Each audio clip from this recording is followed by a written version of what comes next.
Bem, meus amigos, continuando o estudo da lição número 6, a parte de quinta-feira, do dia 5 de agosto, falando sobre o grande conflito próximo e pessoal. Estamos no meio de um grande conflito e às vezes nossos relacionamentos refletem esse grande conflito. José, por exemplo, esteve no meio de um grande conflito. Ele foi abençoado, cresceu muito na casa de Potifar, mas José, ele foi prejudicado por causa da sua decisão em ficar assim firme nos princípios de Deus. Nem sempre o mal é punido, nem sempre o bem é recompensado. Por isso, a nossa vida nesta terra, neste local onde estamos vivendo, pode ser uma experiência muito abençoada ou muito dolorosa, dependendo do local onde estivermos, tá? Por isso que José, ele não desistiu de Deus. Mesmo com tudo que lhe aconteceu, ele não desistiu de Deus. O seu foco estava sempre em Deus. E muitas vezes nós somos injustiçados e nem sequer podemos nos defender.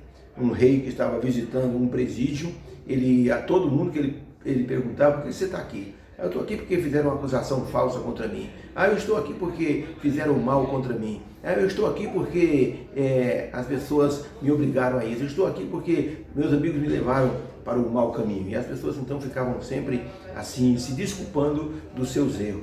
O rei parou perto de um homem que estava sentado, pensativo, e perguntou: por que você está aqui? Ele disse: porque eu mereço estar aqui, majestade. Eu fiz o que era ruim, eu errei feio com Deus e com as pessoas, então eu mereço estar aqui. O rei chamou o carcereiro e disse: tire esse homem daqui, esse homem é muito ruim para estar no meio dessas pessoas tão boas, libertem esse homem.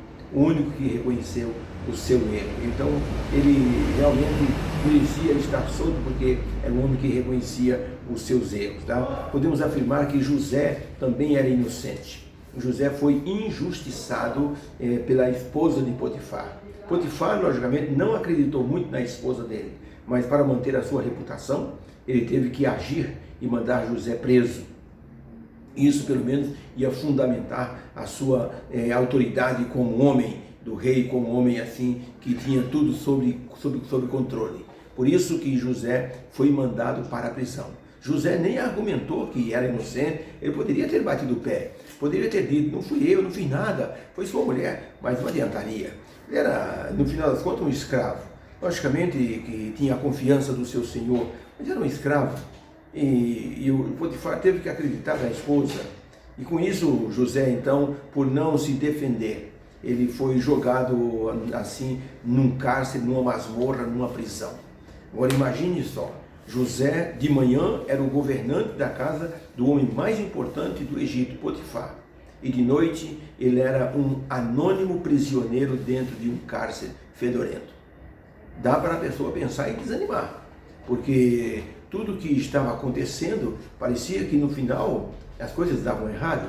Mas veja o foco de José. Diz a Bíblia que o Senhor abençoou José. O Senhor estava com José.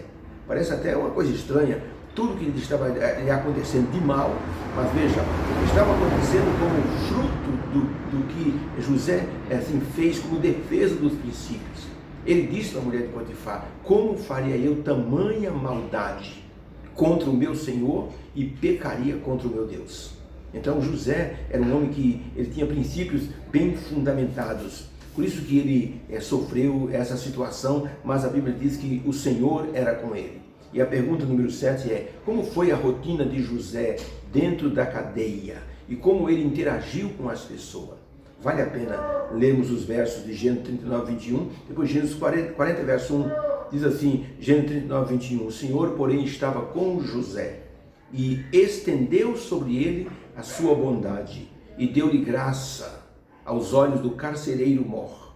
E o carcereiro entregou na mão de José todos os presos que estavam no cárcere. E o carcereiro mor não teve nenhum tipo de cuidado em coisa nenhuma que estava na mão de José, porquanto tudo que ele fazia, o Senhor fazia prosperar.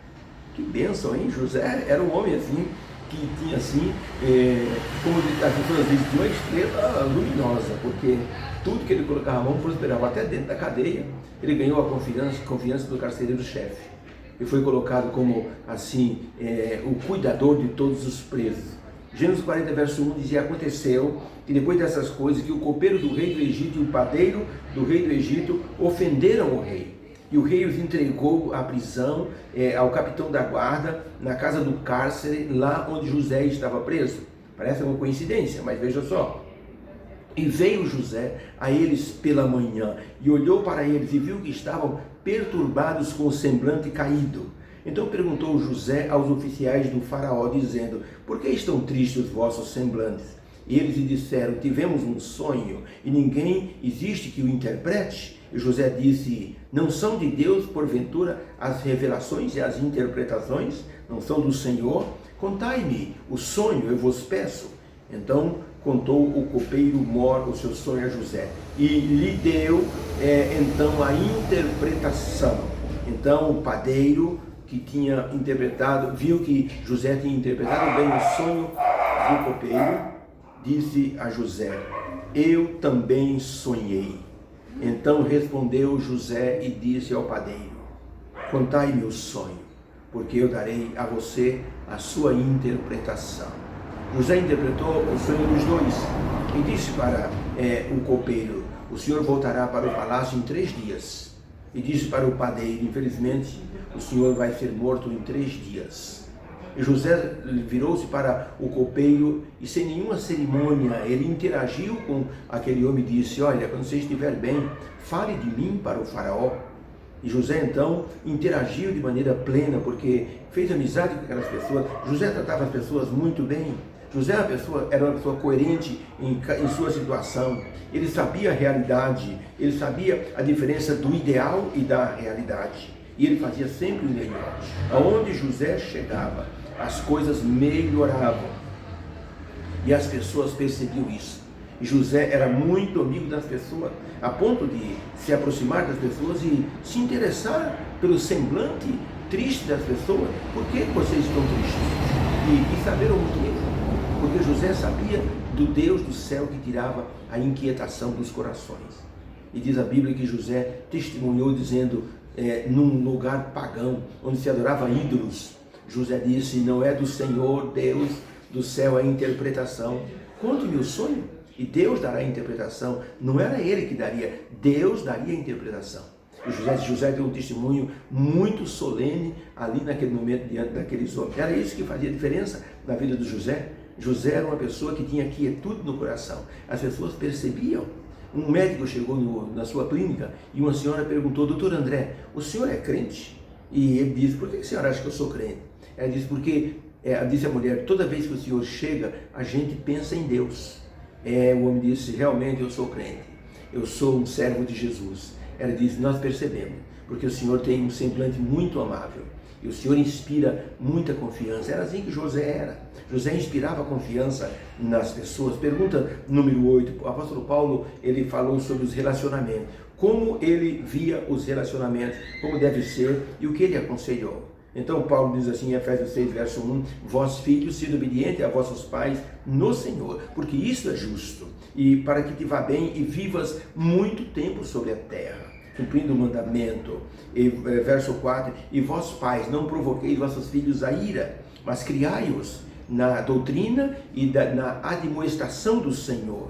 Vós servos, obedecei a vossos senhores como se fosse a Cristo, não segundo a carne, mas com temor e tremor, na sinceridade do vosso coração, como se estivesse obedecendo a Cristo. E vós, senhores, fazei o mesmo para com eles, deixando as ameaças, sabendo que o Senhor deles é o vosso Senhor também, e está no céu e olha para todos, e para eles não há acepção de pessoa. Verso 10: no demais, irmãos meus, fortalecei-vos no Senhor e na força do seu poder.